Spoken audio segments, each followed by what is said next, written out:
মাতাবাড়ি। এখানে এলেই আমাদের মন ও চিত্তের প্রশান্তি লাভ হয়, পূরণ হয় সব মনের ইচ্ছে। তাই বছরের সকল ব্যস্ততার ফাঁকে অন্তত একবার হলেও মাতাবাড়ি যাওয়া অনেকটাই স্বাভাবিক। এখানে এলেই চারপাশের সব জটিলতা আর সমস্যা সহজেই ধুলায় মিশে যায়। চাকরি হচ্ছে না, শরীর ভালো নেই, আয় উন্নতি, মনের মানুষকে পাবার ইচ্ছে, কিংবা যা চেয়েছেন তা পেয়েছেন, এরকম হাজারো বিষয় মিনতি হয়ে প্রতিদিন মায়ের পায়ে সমর্পিত হয়। মায়ের পায়ের জবা হতে আরজি জানান হাজার হাজার ভক্তরা।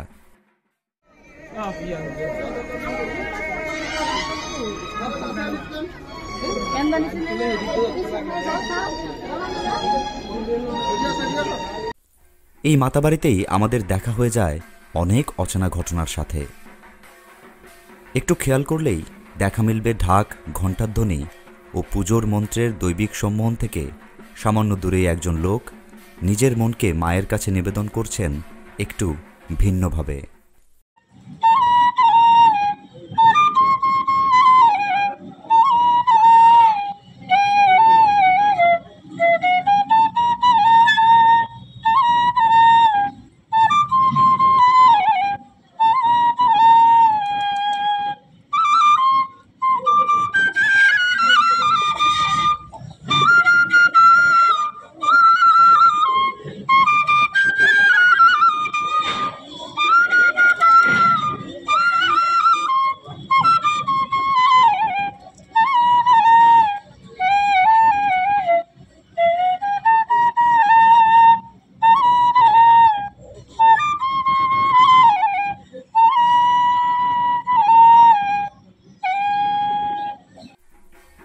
নাম কৃষ্ণকলি মহারাজ। মাতাবাড়ির এক প্রান্তে বসে বাঁশি বাজান, পায়রাদের সাথে কথা বলেন। মাতা ত্রিপুরেশ্বরীর সাথে উনি হয়তো কথা বলেন, প্রার্থনা করেন, তবে তা স্বরের মাধ্যমে নয়, সুরের মাধ্যমে।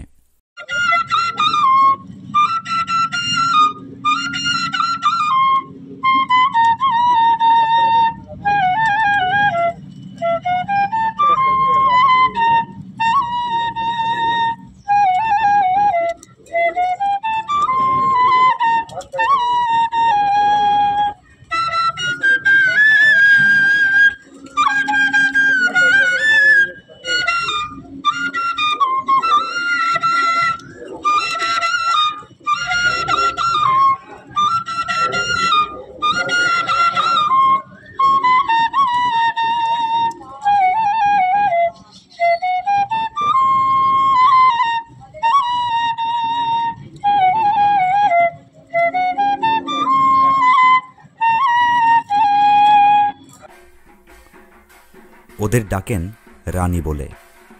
খুব সহজেই শয়ে শয়ে পায়রা এসে উপস্থিত হয় তার কাছে, খাবার খায়, কি জানি হয়তো কথাও বলে অনেক। পাখিদের ভাষা খুব কম মানুষই তো বুঝে উঠতে পারে, আর যদি পারত, থাক সে অন্য কথা। আপাতত বাঁশির সুরে হারিয়ে যাওয়া যাক।